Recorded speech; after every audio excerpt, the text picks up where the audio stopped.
Hi guys! For today's video, magluto ta karon og sinigang. I-prepare na to daan ang atong ingredients. Pabukalan na to ang atong karne for 30 minutes.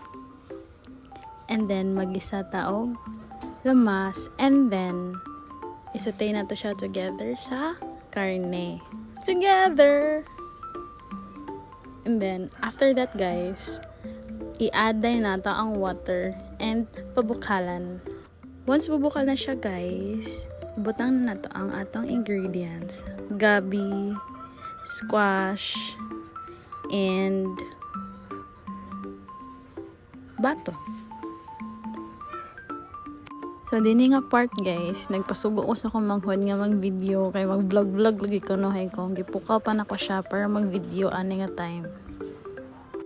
By the way guys, ang string beans or batong ipaulahi din na to og lunod para dili malata. Butang na nato ang sili espada. And then wait na pud tag another 10 to 15 minutes para mubukal and ilunod na nato ang string beans and okra.